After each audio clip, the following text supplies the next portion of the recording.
Évangile de Jésus-Christ selon saint Jean, chapitre 20, des versets 24 à 29. L'un des 12, Thomas, dont le nom signifie jumeau, n'était pas avec eux quand Jésus était venu. Les autres disciples lui disaient: Nous avons vu le Seigneur. Mais il leur déclara: Si je ne vois pas dans ses mains la marque des clous, si je ne mets pas mon doigt à l'endroit des clous, si je ne mets pas la main dans son côté, non, je ne croirai pas. 8 jours plus tard, les disciples se trouvaient de nouveau dans la maison et Thomas était avec eux. Jésus vient alors que les portes étaient verrouillées et il était là au milieu d'eux. Il dit: La paix soit avec vous. Puis il dit à Thomas: Avance ton doigt ici et vois mes mains. Avance ta main et mets-la dans mon côté. Cesse d'être incrédule, sois croyant. Thomas lui dit alors: Mon Seigneur et mon Dieu. Jésus lui dit: Parce que tu m'as vu, tu crois. Heureux ceux qui croient sans avoir vu. Au nom du Père et du Fils et du Saint-Esprit. Amen. Loué soit Jésus-Christ. Bonne fête de Saint Thomas et bonne fête à tous ceux qui portent le nom de Thomas. Ma prière aujourd'hui pour vous, c'est que le Seigneur vous donne la grâce de le suivre avec ténacité, avec zèle, avec amour, avec total détachement, comme votre saint patron Thomas. En effet, qui était Thomas? Dans les évangiles, il apparaît exactement 8 fois. La toute première fois, c'est dans les synoptiques Matthieu, Marc et Luc, où on parle de lui comme l'un des 12 apôtres. Où on a une plus grande connaissance de Thomas, c'est dans l'évangile de Saint Jean, où Jean, justement, le présente comme quelqu'un qui réagit. La première situation, c'est dans Jean chapitre 11, verset 16, où Jésus dit qu'il voudrait rentrer en Judée pour son ami Lazare, et les gens se mettent à lui dire que, mais on a voulu te tuer il y a de cela quelque temps, tu rentres là-bas faire quoi? Et c'est à lui de dire: allons mourir avec le Seigneur. On voit ici chez Thomas quelqu'un de tenace, quelqu'un de courageux, quelqu'un qui sait en qui il a mis sa confiance et il est prêt à mourir pour le Seigneur. La deuxième situation, c'est dans Jean chapitre 14, verset 5, où on trouve chez Thomas cette capacité de poser des questions au Seigneur pendant le dernier repas. Quand Jésus dit: vous connaissez le chemin, où je m'en vais, vous connaissez le chemin. Et c'est à Thomas de dire: Seigneur, nous ne savons même pas où tu vas. Comment pourrions-nous savoir le chemin? Et c'est grâce à cette question de Thomas que nous avons la plus grande identité du Seigneur comme le chemin, la vérité et la vie, comme pour nous faire comprendre que lui, le Seigneur, nous conduit. Lui, le Seigneur, est notre vérité. Lui, le Seigneur, est notre vie. En dehors de lui, nous n'avons pas besoin d'autre manière de vivre ou d'autre vie.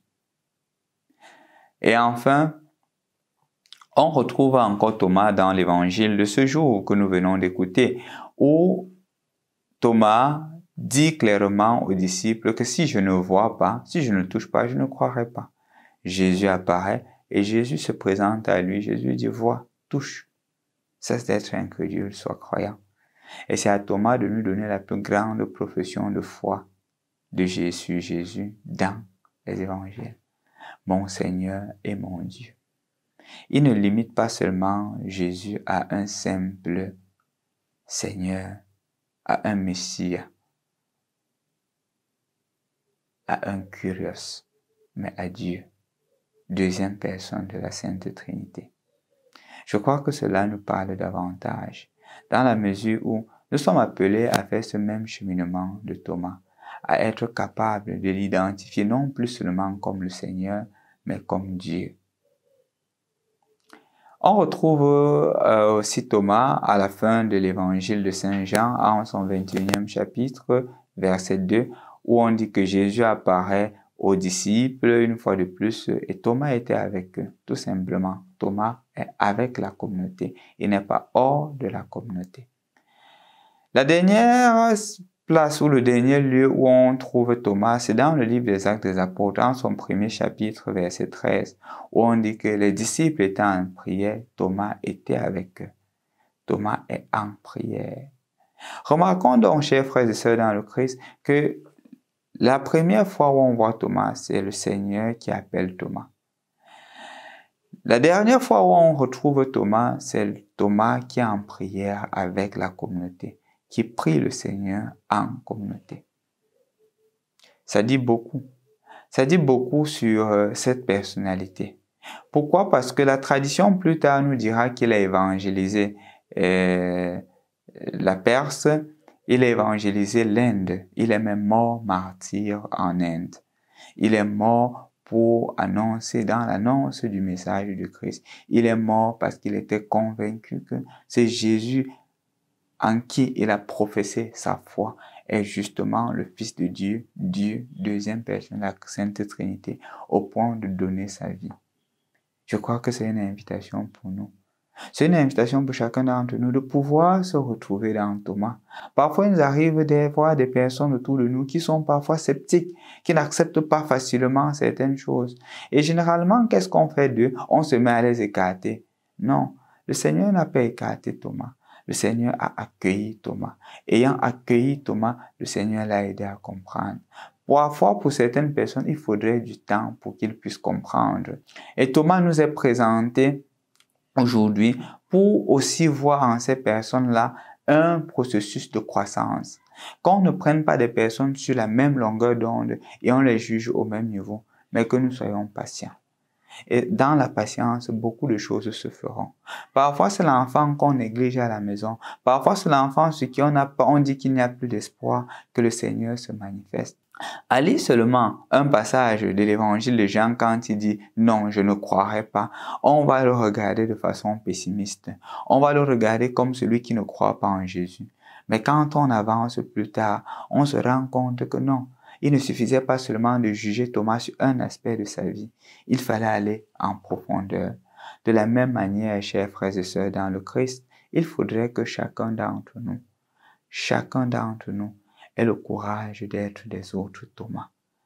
Des Thomas dans la mesure où nous n'acceptons pas des vérités sans toutefois avoir un esprit critique dans ces vérités, mais aussi et spécialement de voir aussi en d'autres personnes des Thomas, dans la mesure où on ne les juge pas sur un aspect de leur vie.